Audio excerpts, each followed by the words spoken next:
to our first conversation here on Closing Bell West Africa. The 2025 Multipolitan Wealth Report focuses on the tax generation and puts the spotlight on cities that are best positioned as tax-friendly, good for long-term wealth preservation, and smart and sustainable. The report shows Abu Dhabi as the most tax-friendly city in the world and lists Port Louis in Mauritius and Victoria in the Seychelles as the only African cities captured in the three indices tracked.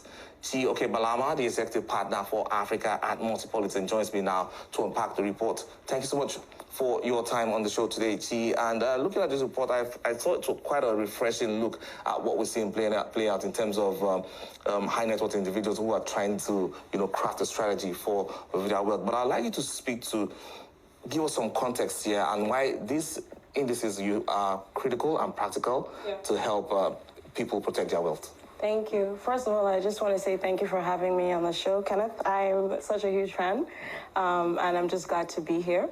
I'll start by introducing who Multipolitan is. Multipolitan is a Singapore headquarters immigration platform. So what we do is we're productizing how people move and relocate across the world. And we decided to do a tax wealth report. It's called the tax generation. We've seen governments changing policies because, there's a gap in taxation. And not only now are they taxing income, they're also taxing assets. So astute investors, global citizens, people are just asking, three important questions which we captured in the report. The first one is, where is the most tax-friendly city in the world?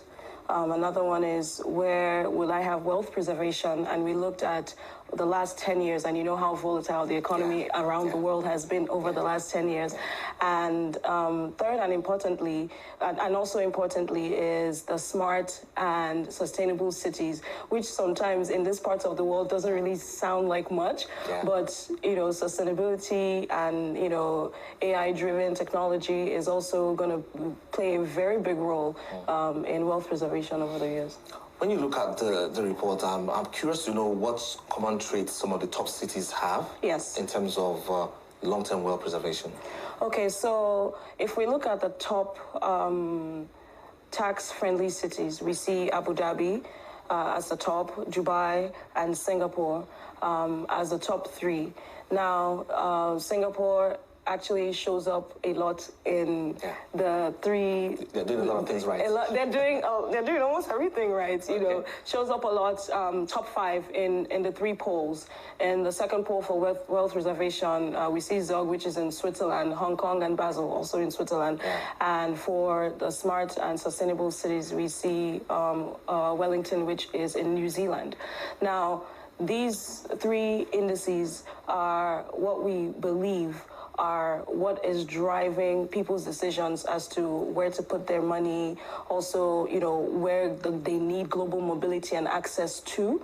And we see them as, they have low risk in terms of government stability. Most of these countries, their governments are stable. They have multiple treaties, tax treaties around the world, and they have low income taxing, no property gain, no income tax gains, and all of that. So, because it's good you mentioned mobility, because we're seeing it's more of a thing these days to see families have more than one city as a home destination. Yes. And I'd like you to speak to the wealthy families, how they're strategizing in terms of balancing compliance on one hand with the choice of where to structure their wealth.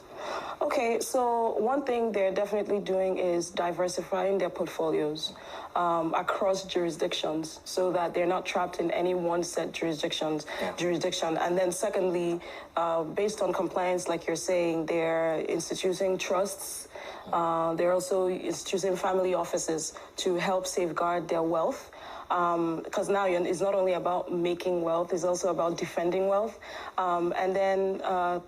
So they're safeguarding. And then thirdly, they're acquiring alternate citizenships, which allows them global mobility and the flexibility and the freedom to be wherever they want and do whatever they want. It's not illegal. So, for African families and even the entrepreneurs, yes, we're seeing that shift from mobility has brought quite a whole lot to the table here, and we're seeing quite a lot play out there. But it used to be owning land and a home Yes. You know, but then we're moving to now anchoring your future on assets across borders. Yes. And I'd like you to speak to that shift.